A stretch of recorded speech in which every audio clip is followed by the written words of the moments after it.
Today, we are going to be reacting to the 7 deadly sins as a YouTuber. Why? Well, if you look at the channel, you'll see that I am a young YouTube stepper, and I don't want to fall down any wrong paths doing this thing. You get what I'm saying? I want to make sure I grow and let my channel flourish beautifully. So that's why Wattable is going to lead me down the right path. So go ahead and leave a like, something you should do, right? Is that a sin? I shouldn't say. The 7 deadly sins: greed, lust, envy, pride, gluttony, wrath, and sloth. There are 7 YouTubers in particular that perfectly exemplify these 7 Logan Paul? sins. No, not Logan Paul.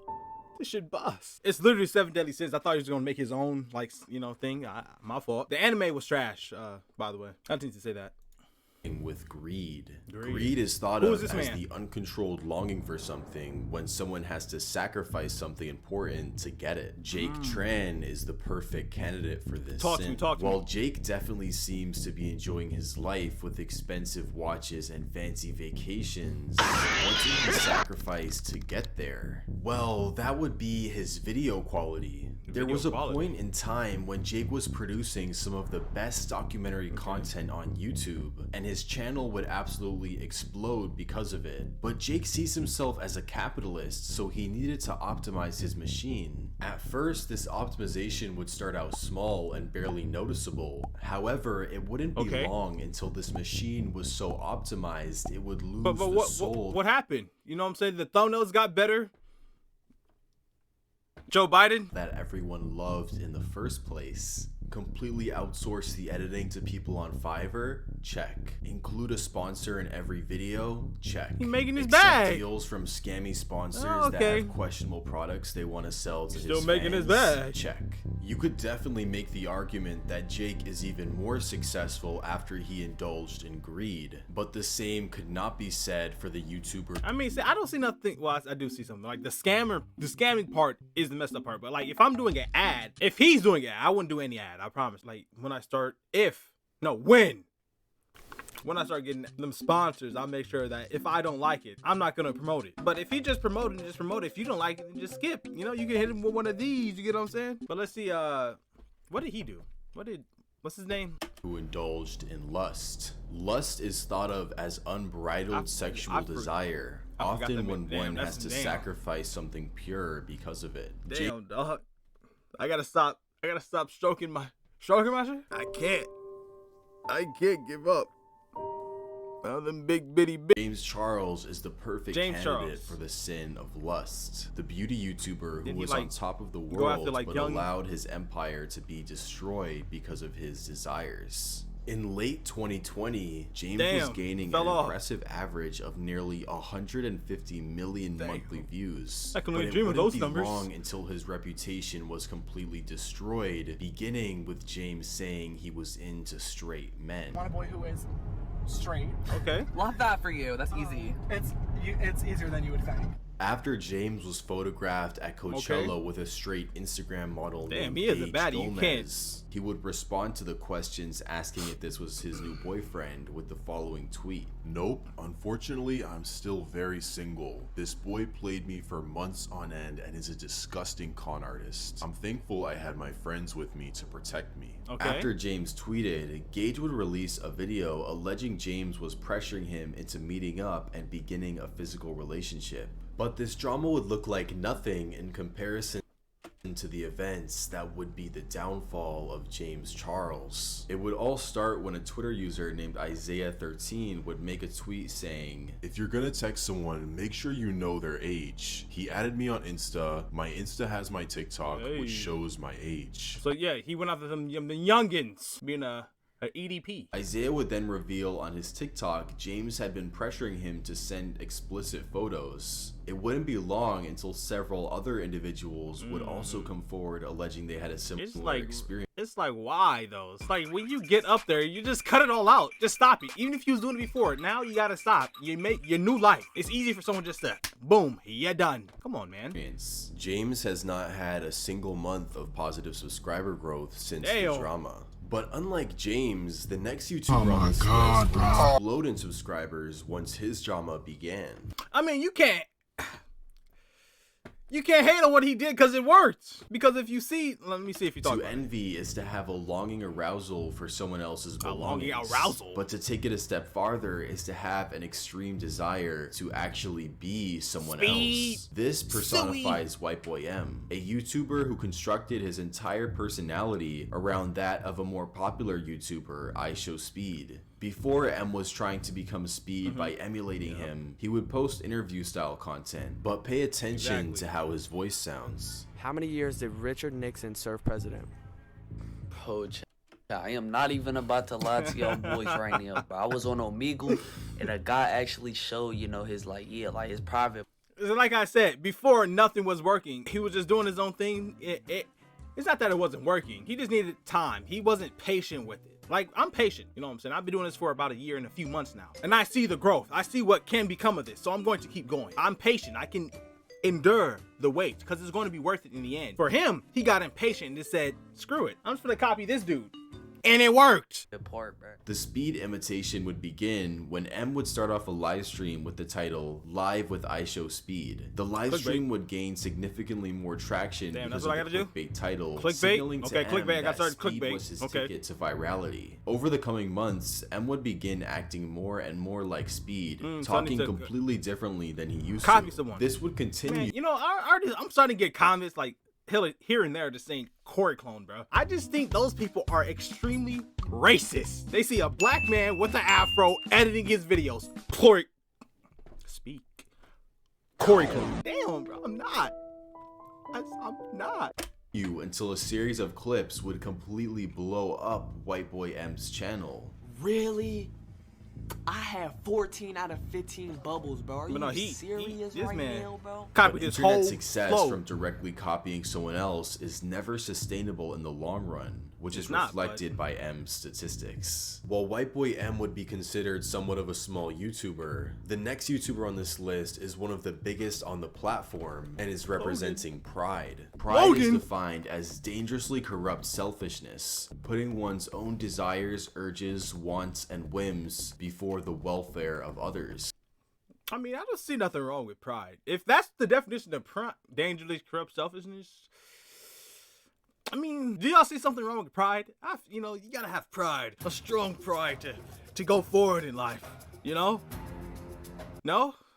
That's a sin?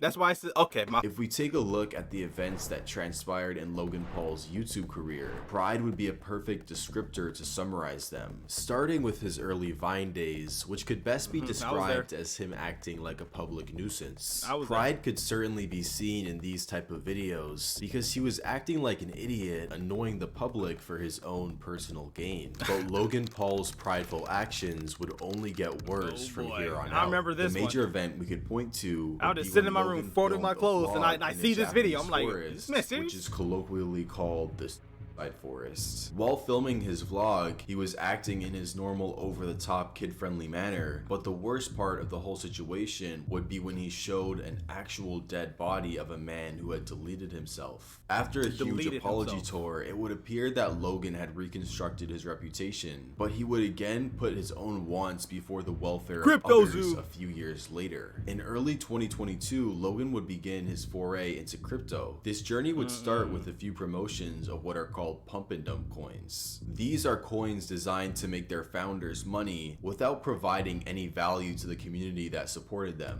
You know, I played CryptoZoo. It was kind of fun. You know, I messed with it. You know what I'm saying? If y'all want to see it, I put a link in the description. Logan would profit immensely from promoting these coins, but these promotions would pale in comparison to Logan's own project, CryptoZoo, a game which, similar to a pump and dump coin, was designed with a minimal amount of effort to earn as much money as possible for its founders. The game would be broken and underdeveloped, leaving a huge trail of victims who lost significant sums of money after believing in Logan's promises. While Logan Paul is big on YouTube, this YouTuber is also big, but in a different way, and is... How's that a sin?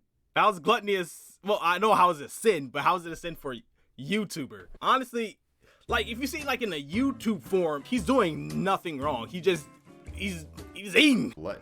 Gluttony is the... In life, though, that boy...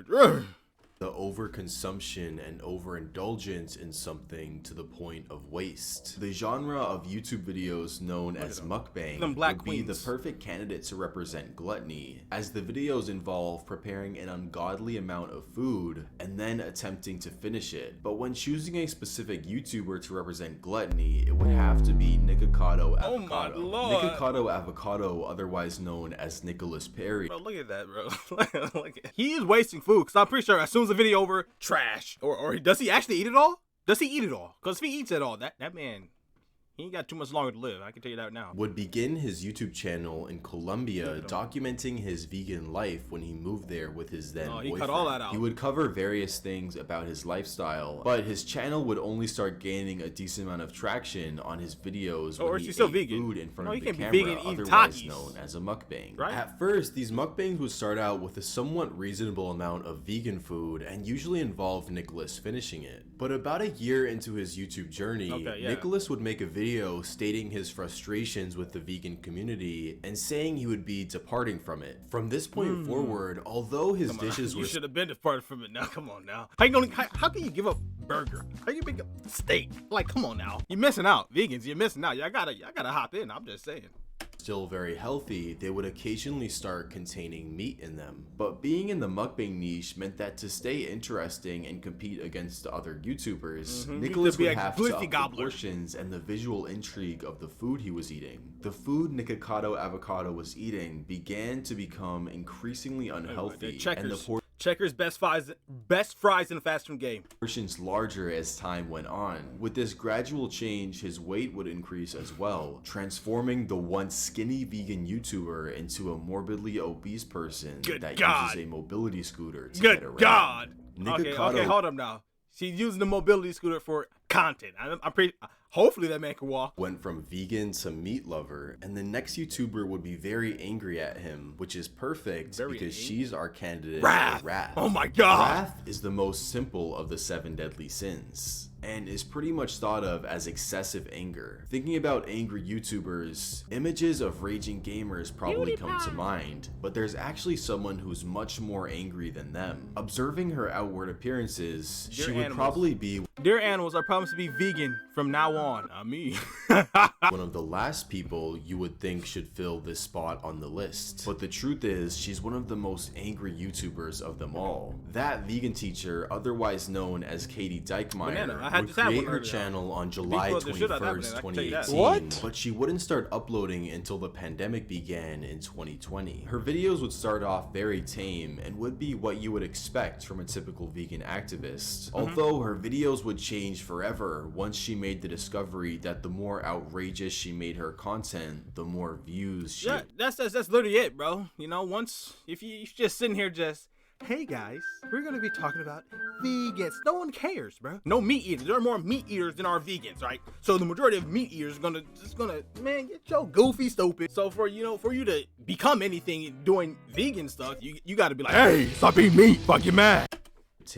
Even though these views would be comprised of people watching for the sole purpose of laughing at her, her views would go up nonetheless. At a certain point, she would devise a new strategy, combining outrageous content with calling out famous influencers. But if her goal is to actually convert people to the vegan lifestyle and not just increase her own notoriety, it certainly isn't working, as her image of the crazy vegan steers people away from considering it as a serious lifestyle. You could say a lot of things about that vegan teacher, but one thing you definitely can't say is that she's lazy and isn't always trying new strategies to get people to be vegan. However, in terms of work ethic, the same could not be said for the next YouTuber on this list and our candidate for Sloth. Sloth is the reluctance to work or make an effort, otherwise known as laziness. The best way we can apply this idea to the concept of YouTube is a failure to innovate and create new content, as we can pretty much examine every failed YouTube channel and see that 90% of the time, the chief cause of its downfall was lack of innovation. Boogie2988 is no exception to this rule and is a great— Yeah, but I saw his story. That man